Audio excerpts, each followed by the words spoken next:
Lord, I have words about UBW and they are not good. I didn't hate UBW as much in the beginning. At the start, it was mediocre at best, not painfully boring like Dean, but also not very good in my book either, especially what I just witnessed in Zero. I'm not going to beat around the bush. It was the ending that ruined UBW for me, not like it was already in my good fucking graces in the first place. After all, a wise man once said, if a story falls apart in the final act, there was something wrong with the first two, and truer words have never been spoken, and I will always fucking point to UBW when quoting that. I've never been a fan of the characters present in this installment of the series. The human characters, that is, not the servants. Sakura I find incredibly tedious and annoying. Yes, I know she gets her own moment in Heaven's Field, but I honestly liked her better when she was being eaten by bugs. I don't understand the hard-on the internet has for Ren. She's just an archetype tsundere character, and I know she's one of the earliest ones, but Taiga she is not. And Shiro, while not the worst Fate protag, he went from boring as sin to me downright hating him throughout the entire fucking time I had to suffer through this fucking bullshit. Can you tell I'm losing my goddamn mind? I suppose when looking back on the first act of Blade Works, the dullest bits were the human characters. In fact, I don't even remember the first two acts of UBW or UBW at all. All I remember is my fucking rage and despise for its fucking ending. I remember Shinji being there because of course I fucking do, and I remember how much better the animation was compared to Dean's Stay, but that's a given. And good god, I kind of want to downright hate this version of Saber. The only reason why I don't hate her is because, again, I understand that this isn't Saber's story, but coming off of Zero Saber to UBW Saber was just biggest goddamn disappointment I've ever goddamn witnessed in this franchise. I mean, look at what they did to my girl. But Jesus Christ, if there's one thing that this show got right, it was fucking Hercules, because why? Why did this show have to make me feel? No, do your job and bore me, don't break my goddamn heart. But yeah, Shiro is a fucking bitch. Saber deserves so much better, and so does Archer, who held the most promise for me. I really do think that the servants are the best part of Fate, but that's because this show is based on a game where you play as Shiro, aka the protag, and the servants better fucking be good, and you better fucking care about them. I wish it was the same for Ren and Sakura, but I find them blander than goddamn dish soap with pieces of driftwood sticking out of them. But don't take my words for the servants being the selling point of the franchise. All you had to do was look at the numbers for fucking Fate Go, and if you're still in disbelief, you're in goddamn denial. Lannister was there and he did his job. He didn't get the worst stuff. That title sadly belongs to fucking Hercules. Oh my god, Hercules. Ugh, Hercules. Who the fuck was Assassin again? I think Castor also got a bit of shit. She was definitely one of the most human servants in the Fifth War for me. Yes, that includes goddamn Hercules. Hey Gil, you're here. I'll get back to you. Okay, so we gotta talk about fucking Archer. Oh good god.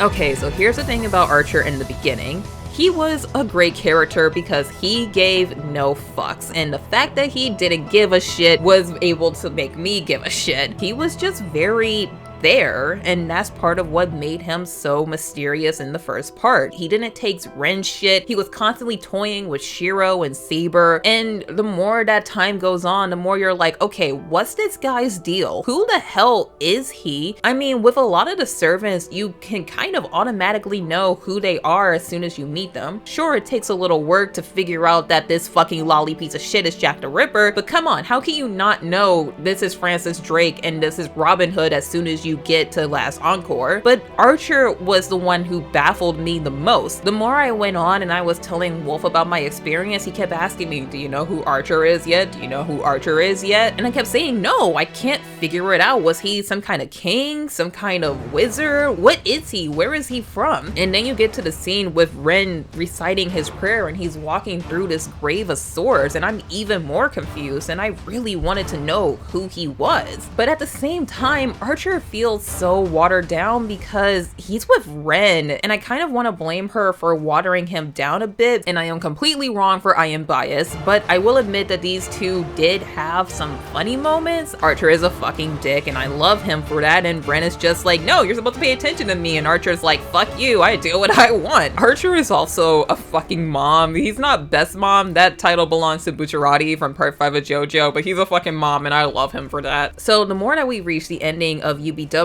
I still don't know who Archer is. I know who everyone else is, especially Saber, and how she still wants her kinghood back, but unlike the other servants, Archer is the exact opposite. I knew that he was a leader, but what did he lead? Was he really a king? Can I really trust his word? Is he bluffing? Is he a fake and a fraud? Well, he certainly considers himself to be something, and he's not proud of it. So what is it, man? Tell me now, who the fuck are you? So here I am, 2 seasons in, all other servants are gone. Finally, the fucking moment I've been waiting for, the truth. So go on, Archer, say it. Say who you really are. Oh, I'm not a king. I'm Shiro from the fucking future.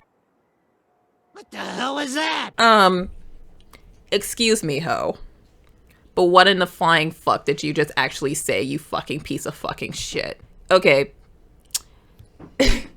So, when everything falls apart in the 3rd act, it's because something was wrong in the first 2. And that something was fucking Shiro. Okay, I fucking hate Shiro. I hate him because he's boring. He is a nothing character with nothing to do other than exist. And yes, I know what I said about Protax being shallow because you play as them and blah blah blah. They're not supposed to have a personality in the game because the player is you. So imagine you're playing the game and you learn that you are Archer, and that would be pretty fucking badass because this cynical piece of shit is you, your best mom, and that would be such a great twist if executed well. You are a king. You are a character who gives absolutely no fucks, but still protects others because that's what's right. You're also a character who sees through the bullshit and fantasies and bitterness of reality head on. Archer is fearless. He has faced defeat and failure, and he sure isn't afraid to grab it by the dick and do it again. He's such a good character because you know fuck all about this guy, and after finding out that you're him, you're like, oh shit, I'm a fucking king, and now I'm about to kick Gilgamesh's fucking ass. Then you get to the show with fucking Shiro, a nothing character who I fucking hate, and I want to slice this bitch because I hate him. I hate him so much, and I want to punch the writer in the dick because god damn it, every time this little motherfucker says the word ideal, I just hear Odd Future get louder and louder in the background with increasing strength. And why couldn't you make him better? Why couldn't you write a better Shiro? If Shiro was a better character with shit to actually do and an actual personality, do you know what that word is? Personality. Then maybe, just maybe, I wouldn't hate the ending, I wouldn't come to hate Archer, and I just wouldn't hate everything and be here going off script, losing my goddamn mind because I fucking hate Unlimited Blade Works. You just ruined everything that you built up and worked to. You just completely took away a character for the sake of another character. That is a sin. That is a mortal crime to make someone so goddamn interesting that I was so invested in just become so goddamn boring and bland. I have no words. I'm just tired. I just can't. I hate the ending even more for what they did to fucking Gilgamesh. Because, look, you want to tell me, my bitch black ass, that the King of Kings, the man who ruled a civilization responsible for building modern society as we know it, the character who hails from one of the oldest works of literature there is, whose story is literally titled Epic of Gilgamesh, a fucking demigod, get beaten by this fucking shit because he's a so-called flawed king. Flawed king my fucking ass. Gilgamesh deserves so much fucking better, and he deserves better because he's fucking Gilgamesh, not a suicidal goody two-shoes idealist and his high and mighty princess. Gilgamesh was the true fucking king, and you better bow the fuck down because we fucking owe him and his people for everything. Don't you fucking dare come up to me and tell me that he lost to this fucking bland piece of shit asshole who ruined one of the best characters in this goddamn show. God damn it, fuck UBW.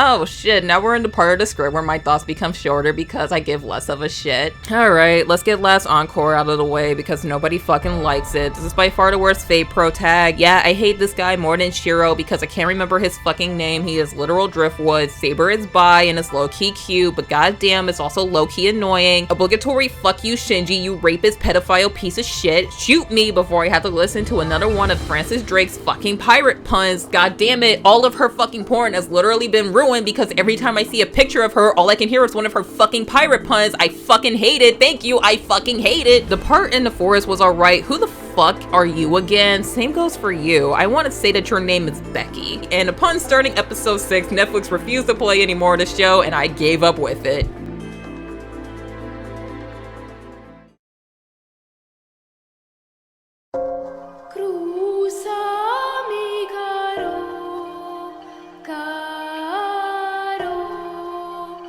This is the last one, I promise. This is the last installment that I hate. Okay, I'll stop because goddamn it, my fucking vocal cords, my voice is gonna give out. Alright, no, I don't hate Apocrypha, but it is tedious to watch. There were many times during season 1 I wanted to drop the show, but I kept chugging to the end of the first season for some reason. So first off, new pro tag, I want to say that your name is Cardboard-kun and your servant is Joan d'Arc. Alright, good. Here's a cookie. Why should I care? Seriously, this guy makes Shiro look like fucking Kazuma, and I can't even remember this fucker's name. So guess who my favorite character is? Astoffel is fucking cute, and I can't help it. I want to love and protect this bean. I was about to be so pissed off seeing this asshole. I thought he was Shiro, and I was about to raise hell because I watched this after UBW. Turns out he's not for some fucking reason.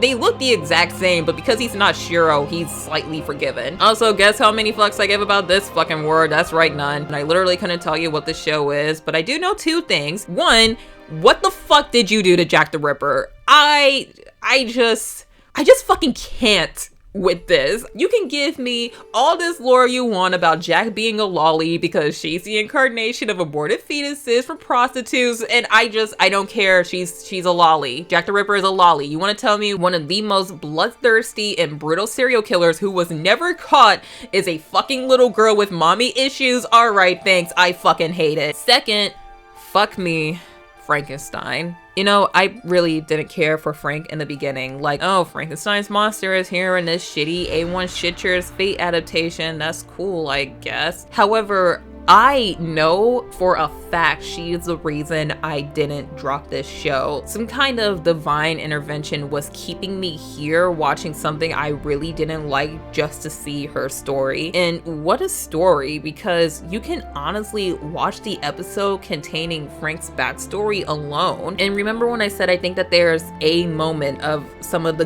good or mediocre, in this case, Fate installments that are worth watching? Frank is that moment. I suppose that I didn't expect this version of Frank we've received. I've never read Frankenstein, but who doesn't know the message of monsters dwelling within men and the monsters being more human than, well, humans? Frank in this version follows that, but it amps up the tragedy tenfold. Frankenstein was never loved. She was always hated and feared as a monster, and she was unable to express her desire to not cause harm. Even her own creator turned his back on her, and she couldn't express that pain in her love to him nor anyone else. Her master is far kinder than anyone she's ever encountered. That kindness is why she wants to protect him so greatly. Unlike Dr. Frankenstein, he actually loves her, and she loves him so much that she literally dies for him, and he sobs over her death. Frankenstein died for love, her love, the love that she never had and wanted to express, and when she finally got the chance, she died for it. I like to think that she didn't die with regrets because she got to show that love. But what makes her death tragic was how they didn't have more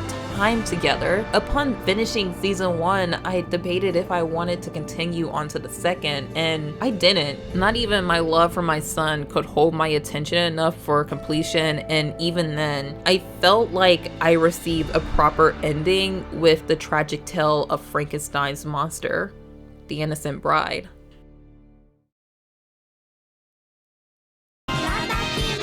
These are my people. This is where I reside. So this is the biased pick. Yeah, if you were to ask me which version of Fate I enjoyed more and which one you should watch, I would definitely pick this one. Cooking for Amelia-san is a fan service show. You have different characters from different installments pulled together and chatting it up while Shiro was preparing dinner. This was admittedly one of the first Fate entries I watched because I am a whore for food shows. I enjoyed it as much now as I did before, only because I now have the added bonus of understanding the references, and Soft Saber on her day off is just extra cute. And I understand that many people may not enjoy this version of Fate. I mean, it is a spin-off and it can be slow at times, and I now find the cooking installments less enjoyable with my hatred of Shiro. They would be better if he would just shut his whore fucking mouth, but no, he has to watch you through the process, while I desperately wish Archer would fall out of the sky and crush his ass underneath the weight of despair. I'll spare you the details and give you the biased answer. For quite some time, this was my favorite installment of the show. No, it doesn't compare to Zero or another installment that I watched and that's coming up, which is why this is the biased answer. Zero is objectively far better and greater than Food Fate, but I prefer to watch Food Fate over Zero tenfold, because if there's one thing that I understand far better than anything else in this series, is the universal cultural pastime of gathering around a table with family and friends and enjoying a meal.